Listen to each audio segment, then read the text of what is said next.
आज क्या मुद्दा था, किस बात को लेकर प्रेस? देखिए, आज की प्रेस वार्ता राकेश टिकैत के द्वारा भारत को बांग्लादेश जैसे हालात पैदा करने की जो धमकी दी गई 20 अगस्त को मेरठ के एमडी कार्यालय में, उनके पुराने कृत्यों को न्यायालय में उजागर करके 26 जनवरी 2021 को सिख फॉर जस्टिस के 1 करोड़ की घोषणा के ऐलान के बाद ऐसी घटना देश में की गई कि भारत के लाल किले पर खालिस्तानी झंडा फहराया गया। और वही व्यक्ति जो है ये कह रहे हैं कि 25 लाख लोग, 4 लाख ट्रैक्टर, मैं स्वयं उसका मुखिया हूं। यदि उस दिन पार्लियामेंट को घेर लेते तो उसी समय भारत के हालात बांग्लादेश जैसे होते। और अब इस बार जब मौका लगेगा तो हम चूकेंगे नहीं और भारत के हालात जो है बांग्लादेश जैसे होंगे। ऐसे बयान देने वाले व्यक्ति को सुरक्षित देश में नहीं रहना चाहिए, आज़ाद नहीं घूमना चाहिए। जहां एक तरफ हमने अधिकारियों के यहाँ अपना पक्ष रखा, जब हमारी कोई सुनवाई नहीं हुई तो हमने प्रार्थना पत्र वाद के रूप में दाखिल किया। माननीय न्यायालय ने स्वतः संज्ञान लेकर 6 तारीख को नोटिस जारी कर राकेश टिकैत को हाजिर होने के लिए माननीय न्यायालय ने आदेश किया है और स्वतः संज्ञान जो है अपने यहाँ दाखिल किया है परिवाद के रूप में। मैं इस बात को आप लोगों के बीच में रखना चाहता हूं कि जिस तरीके का कृत्य हमारे किसान कौम के साथ, हमारी बहन बेटियों के साथ वहाँ दिल्ली बॉर्डर पर हुआ, उसको हम लोग भूल नहीं सकते हैं।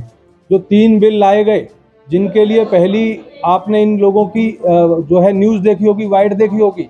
इन्होंने कहा कि मेरे फादर का सपना जो पूरा नहीं हो पाया वो आज पूरा हुआ है।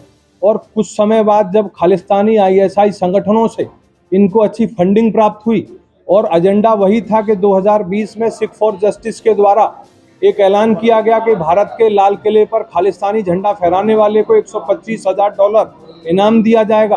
फार्मर प्रोटेस्ट पूरा एक प्लान था, एजेंडा था। इसी तरीके को ध्यान में रखते हुए, उन कृत्यों को याद करते हुए देश में कोई अनहोनी ना हो, इसलिए इनको उस आईओ द्वारा वहाँ की घटना में शामिल किया जाए, इन पर रासुका लगाई जाए और माननीय न्यायालय आवश्यक कार्रवाई 6 तारीख के बाद जो भी होती है उस कार्रवाई में इस दोषी को दंडित किया जाए न्यायालय द्वारा। आप और टिकैत दोनों जो हैं किसानों के मसीहा राकेश महेंद्र सिंह टिकैत की बात करें, पहले एक साथ है जी। अब ये 2 गुट क्यों बन गए? किसानों के हितैषी आप भी है, किसानों के हितैषी वो भी है। ये 2 गुट नहीं है। इन्होंने जिस तरीके से बाबा महेंद्र सिंह टिकैत के जाने के बाद लूट मचाई है देश में, इसके बाद बहुत सारे गुट BKU तैयार हुए।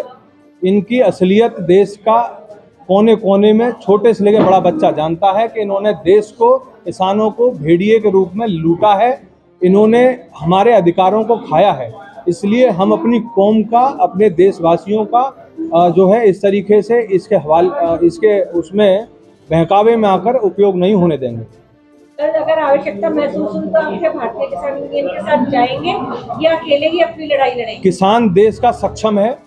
जहां एक और उनकी आवाज उठाई जा रही है, वह जानते हैं कि हमें कहां अपनी बात को रखना है। इसलिए हमें नहीं लगता कि ऐसे देश विरोधी व्यक्तियों की हमें आवश्यकता पड़ेगी।